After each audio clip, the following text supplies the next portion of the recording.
Hello everybody, it is still Sunday the 12th of March and I just want to make this very quickly because there's something I should have said in my video before. So this is just an add-on to the last video, and that is I want to talk about this idea about other dimensional beings or reptilians or whatever they are that are influencing us. Yeah? So first of all, if we talk about multi-dimensional beings, again, use the word dimension not as time and space, but as its meaning of there is another aspect to something. Yeah?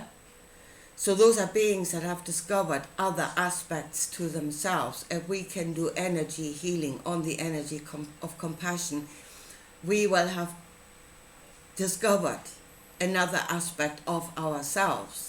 That is to say, we would have added another dimension onto ourselves, brought it to awareness. It's not like everything is there. We need to find out what we are.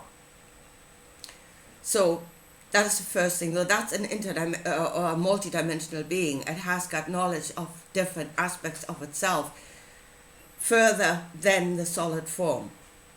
Yeah, stretching out into the non-solid, which is still us. There's no separation between the two. It's just, this is a foundation, and then you can stretch out from there.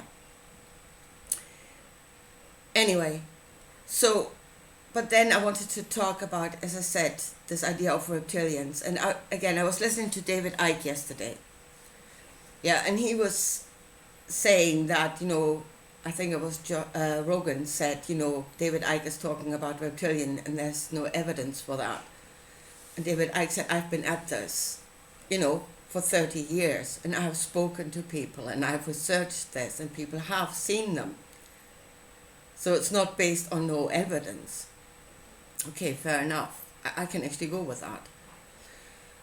I'm just wondering if they interpreted what they saw the correct way. That is my gripe here. If that isn't a being from another place that they saw, or whether they actually saw the extended energy of the person itself.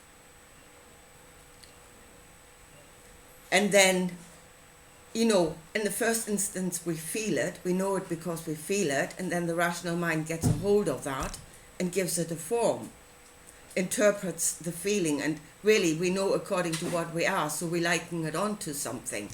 So if they had what they actually felt was the extended energy of the person itself, and then it felt like cold, detached, intelligent, yes, but not very compassionate, and then you would liken that onto a reptile, because that's what you know.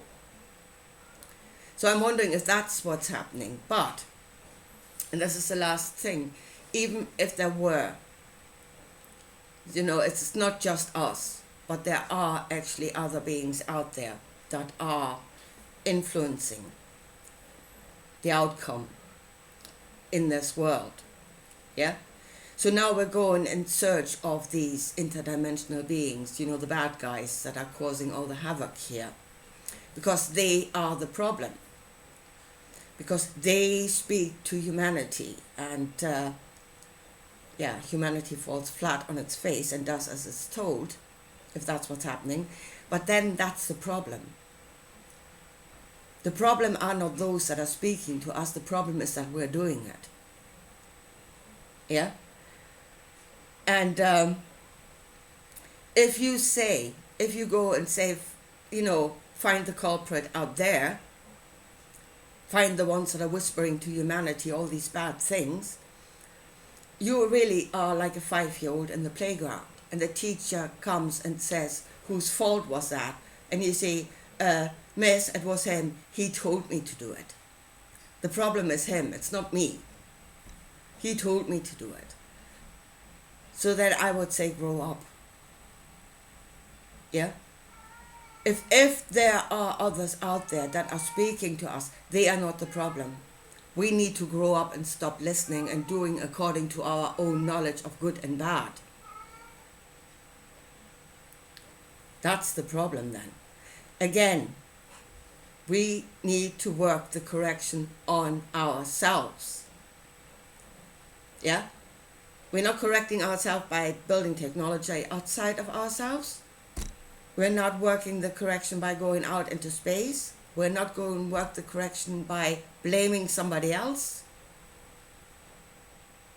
It's up to us. Then we are the ones we are waiting for. Then we need to correct ourselves to become that which will save us. And as I said, looking for the culprit out there, and Missy told me to do it, so it's all his fault. Grow up.